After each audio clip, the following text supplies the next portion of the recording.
Imagine you're walking into the Amazon rainforest with nothing but the clothes on your back. You might think all you'd see are some colorful birds, or maybe a monkey swinging overhead.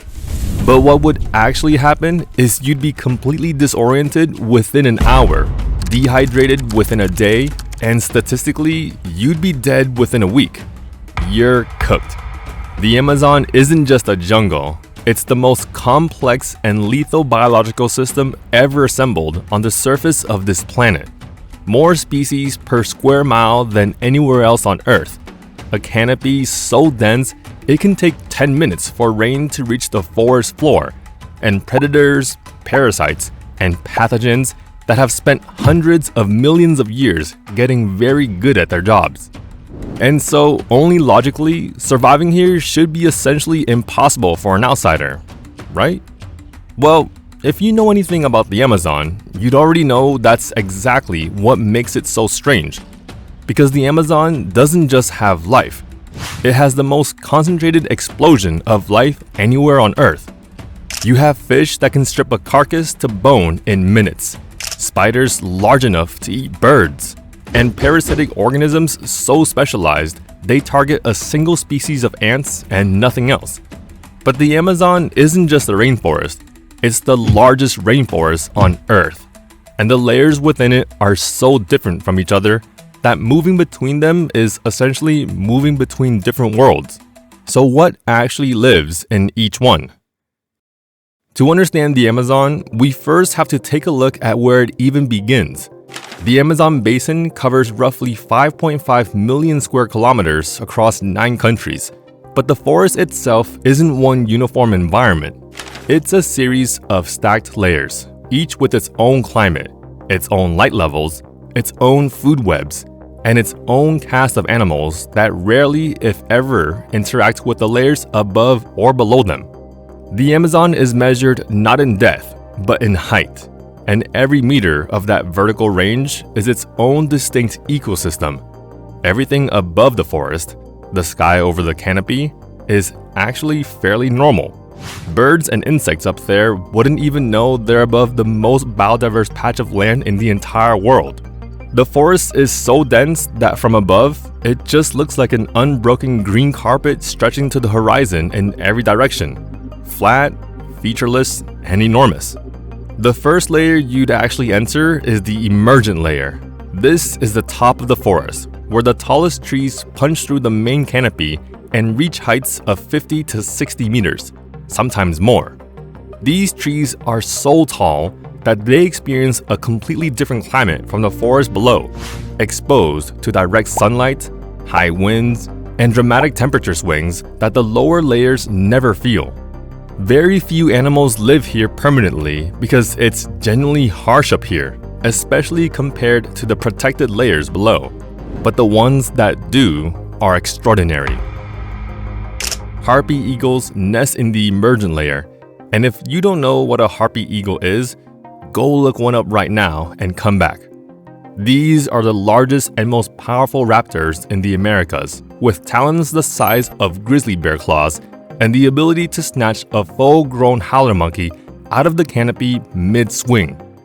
They're so dominant up here that adult harpy eagles have essentially no natural predators. Nothing in the Amazon is going to bother a harpy eagle. They're the apex of this layer, full stop. Large macaws also use the emergent layer for nesting and travel, and fruit bats move through here at night in numbers that are difficult to overstate. Some colonies in the Amazon basin number in the millions, moving through the upper forest like living weather systems after dark. Below the emergent layer is the canopy, and this is where the Amazon gets completely insane. The canopy sits between roughly 30 and 45 meters above ground, and it intercepts around 95% of all sunlight before it can reach anything below. This creates a dense, humid, almost self-contained world up here, a platform of interlocking branches, bromeliads, orchids, mosses, and vines that is so productive and so biologically complex that scientists have estimated it contains more species per square meter than any other habitat on Earth, including the ocean. The canopy is also where most people's mental image of the Amazon actually lives. Toucans, spider monkeys, poison dart frogs in the bromeliad pools that collect in tree hollows, sloths moving so slowly through the branches that algae actually grows on their fur, turning them green and acting as camouflage. Evolution up here rewards specialization so aggressively that you get animals like the potu, a bird that looks exactly like a broken tree branch when it sits still, so convincingly that researchers have walked past them from 3 feet away without noticing. But the canopy also has one of the most unsettling residents in the entire forest, the wandering spider. This isn't your average house spider. The wandering spider, specifically Phonutria, is widely considered one of the most venomous spiders on Earth. It doesn't build a web and wait. It actively hunts through the canopy and forest understory at night, covering large distances, and it's aggressive enough to rear up and attack when threatened rather than retreat. It can move faster than most people expect something with 8 legs to move. And unlike most spiders that inject venom defensively, the wandering spider's venom is potent enough to cause serious medical emergencies in adults and is fatal to children without treatment. There are no hospitals in the deep Amazon. This spider knows that. Underneath the canopy is the understory, sitting between roughly 10 and 30 meters above the ground, and this is where the forest starts to feel genuinely oppressive. Light levels here are around 2 to 5% of what hits the top of the canopy. It's dim, hot, and incredibly humid. The air barely moves. Sound is muffled by vegetation in every direction. This is the layer most people actually walk through when they enter the Amazon on foot, and it is deeply disorienting even to experienced naturalists. Plants here have evolved enormous leaves to catch the scraps of light that filter through, giving everything an oversized, almost prehistoric quality. You feel small in the understory in a way that's hard to explain until you're standing in it. This is also where jaguars operate. Jaguars are the apex terrestrial predator of the Amazon and the 3rd largest cat on Earth. But what most people don't fully appreciate is how different they are from other big cats. Lions hunt in open savanna using cooperative pack strategies. Tigers rely on explosive bursts of speed across short distances. Jaguars hunt in dense vegetation where visibility is measured in feet, not miles, and they've adapted accordingly. They have the strongest bite force of any big cat relative to their size, strong enough to pierce a caiman's skull directly, which is something they do regularly. Jaguars are also excellent swimmers and are almost unique among large cats in actively pursuing prey into water. They eat caimans, giant river otters, tapirs, deers, peccaries, anacondas, and essentially anything else in their layer of the forest they decide they want to eat. If the harpy eagle owns the emergent layer, the jaguar owns everything below it on land. The understory is also where you'll find the green anaconda, the heaviest snake on Earth, and one of the most misrepresented animals in popular culture. Anacondas are not the lightning-fast, aggressively man-hunting monsters that movies have spent decades trying to convince you they are. They are ambush specialists that spend most of their time almost completely motionless, partially submerged at the edge of slow-moving water, waiting for something to walk close enough. When it does, the speed is real. The strike happens faster than most prey can react. But the anaconda isn't chasing you through the jungle, it's waiting for you to come to it. The largest verified specimens exceed 20 feet and weigh over 200 pounds, though credible accounts of significantly larger individuals exist from areas of the Amazon that remain essentially unexplored. Below the understory is the forest floor, and this is where the Amazon stops being dramatic and starts being quietly, efficiently horrifying. Less than 2% of the sunlight that hits the canopy ever reaches the ground. It's dark, wet, and decomposing. Every surface is covered in fungi, moss, or leaf litter in various stages of breakdown. The floor of the Amazon is essentially one enormous digestive system, constantly breaking down the dead material falling from above and recycling it back into the trees. You might expect this to be the zone of the giants since you're now at the bottom of the whole system. But like the deepest ocean trenches, the forest floor actually starts to reach the limit of what large animals can do efficiently. Visibility is so low and movement through the dense root systems and fallen logs is so restricted that pure size stops being the advantage it is higher up. What the forest floor does have, though, is volume. Not of large animals, but of small ones, and in quantities that are genuinely staggering. A single square meter of Amazon forest floor can contain hundreds of thousands of individual arthropods. Army ants move across it in columns millions strong, killing and consuming essentially everything that can't get out of the way fast enough. A colony of army ants on the move doesn't have a specific target. It's more like a living flood, a wave of mandibles that sweeps through a section of forest floor and strips it of all animal life before moving on. Birds actually follow army ant columns specifically to catch the insects, spiders, and small vertebrates that flee the advancing front. It's one of the most efficient predator-prey relationships in the entire forest, and the ants don't even know the birds exist. This is also the lair of the bullet ant, an insect whose sting registers at the top of the Schmidt pain index, the scientific scale used to measure insect sting pain. The researcher who developed that scale described the bullet ant sting as pure, intense, brilliant pain, like walking over flaming charcoal with a 3-inch nail embedded in your heel. The pain lasts 24 hours. Bullet ants are common on the Amazon forest floor. They're not aggressive if you don't disturb them, but they're also not small, not rare, and not particularly obvious until you've already put your hand on the branch they're climbing. And then there's the river system, which is really its own separate layer entirely. The Amazon River and its tributaries represent the largest river systems on Earth by volume, discharging more fresh water into the ocean than the next 7 largest rivers combined. During wet season, the river system floods vast sections of the surrounding forest, creating the Varzea, flooded forest, where fish swim through the canopy of submerged trees and river dolphins hunt between the trunks. The boundaries between river and land dissolve entirely for months at a time. The flooded forest is where the arapaima lives.